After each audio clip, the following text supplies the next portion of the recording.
Hey everyone, welcome to my kitchen. A few weeks ago we hosted our very first crawfish boil in this house. Actually, our very first crawfish boil we've ever done. Personally, me and my husband. We've been to plenty crawfish boils, but we never hosted one. Part of the reason why we loved this house so much was because there was plenty of room to entertain.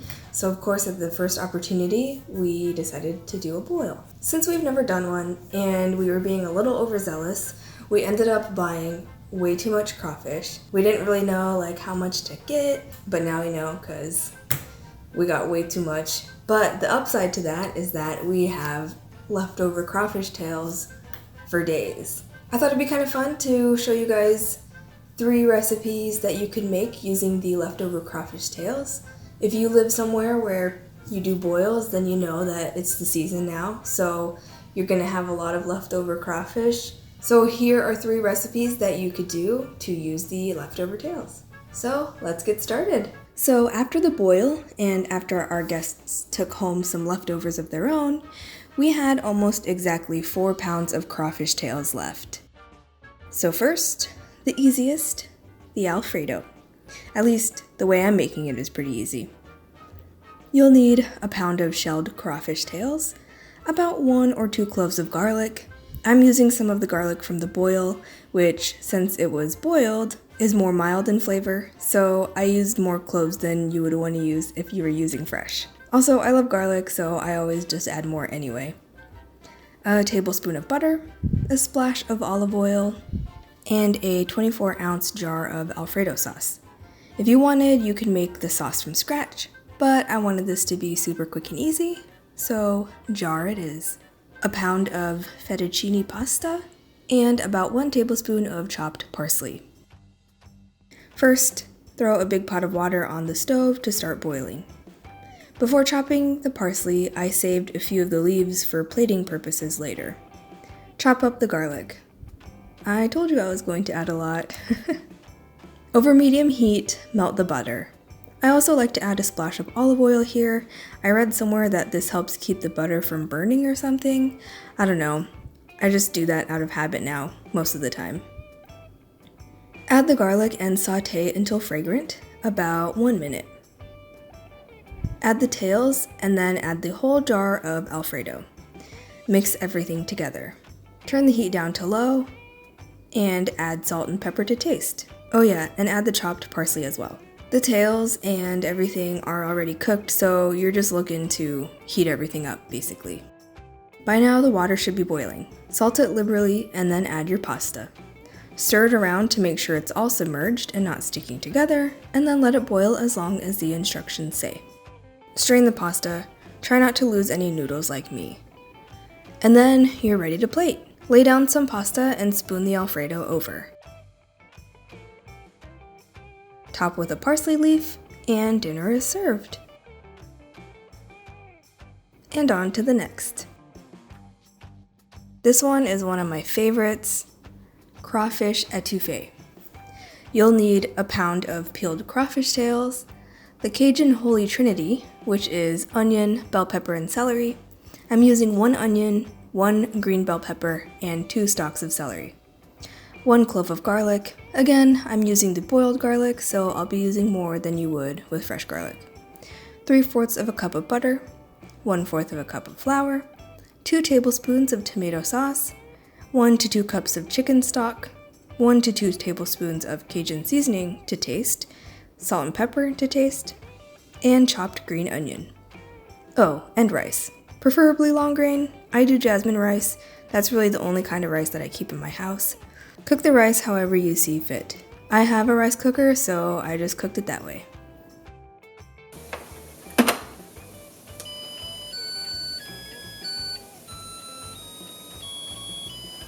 Prep all of your ingredients. Dice the celery, bell pepper, and onion. I like to save the offcuts of the celery and onion. I freeze them, and then when I have enough, I use them to make chicken stock. Now mince the garlic. And chop the green onion. I ended up doing that off screen.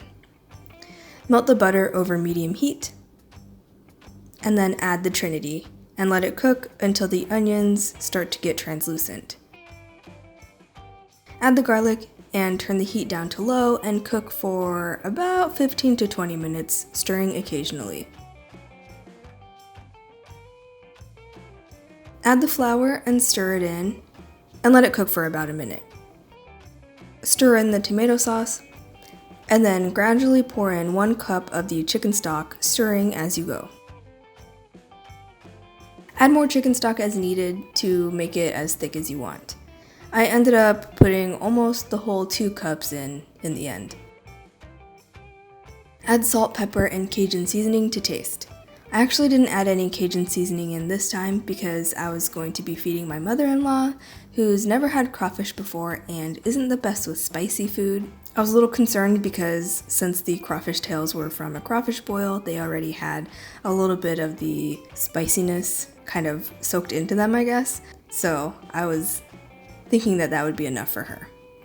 But normally I would add a little more. Probably not as much as some people, but I do like a little bit of spice. Stir in the tails, reduce the heat to low, and cover. Let cook for about 5 to 10 minutes. And then it's done. A cute little way that you can serve this is to fill a small bowl with rice, packing it down, and then pour the étouffée into a bowl or a deep plate. I actually don't have any deep plates, which I feel like would have looked better in my opinion. That's usually how you see it served. But anyway, flip the rice bowl over the étouffée and it should plop out in a neat little dome like so. Top with the chopped green onions and enjoy. And finally, the last dish, the crawfish cakes. And this one actually has 2 bonus recipes as well, a remoulade sauce and some mashed potatoes. First, the sauce, because it needs to sit and let the flavors meld. You'll need 3/4 of a cup of mayo, 2 tablespoons of mustard. If you have creole mustard, perfect. If not, I'd go with a brown mustard or maybe even a Dijon.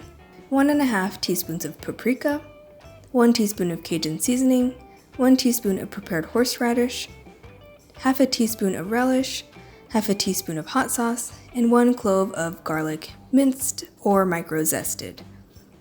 Unceremoniously dump everything into a bowl and mix. To avoid dirtying up too many measuring cups, I opted to use my kitchen scale. If you cook or bake a lot, I really recommend getting one of these things. They are great. Anyway, I'll include the ounce measurements down below if you wanted to use a scale as well. Cover and set that aside. For the crawfish cakes, you'll need a pound of crawfish tails, chopped, 2 tablespoons of butter, half an onion, diced, half a bell pepper diced, corn. I'm actually not sure exactly how much this is. I used 3 chunks of corn from the boil. I'd guess this yielded about the same as you'd get from a drained can of corn, maybe? 2 cloves of garlic, the juice of half a lemon, 1 tablespoon of fresh parsley, 1 tablespoon of mayo, 1 tablespoon of creole, brown, or Dijon mustard, 1 teaspoon of salt, half a teaspoon of black pepper, 2 eggs, and 1 cup of breadcrumbs. Prep all the things.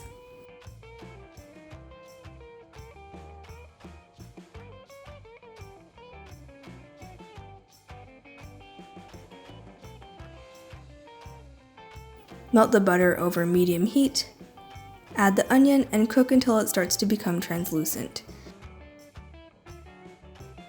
Then add the bell pepper, and if you're using canned corn, I'd add it here as well. Cook for about 6 minutes or until the bell pepper is soft, stirring occasionally. Add the garlic and sauté until fragrant. Remove from the heat and let cool slightly. Dump everything except the eggs and breadcrumbs into a large bowl and mix together well. Now add the eggs. Mix well. And finally, the breadcrumbs. I guess you could just add everything and mix it together, but I just wanted to make sure everything was mixed well before adding the binding agents, which are the egg and the breadcrumbs. Anyway, use a 1/3 cup measuring cup to scoop the mixture out into perfectly portioned cakes. Heat up a few tablespoons of vegetable oil in a skillet, medium-high heat, and in batches, cook the cakes on one side for about 3 to 4 minutes.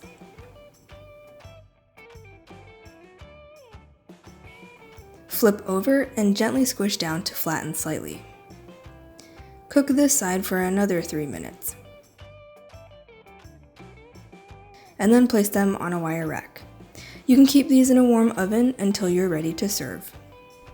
So finally, on to the mashed potatoes. These are ridiculously easy and ridiculously good. Cut up a few of the potatoes from the boil, about 2 or 3 cups worth, and add a few cloves of the boiled garlic.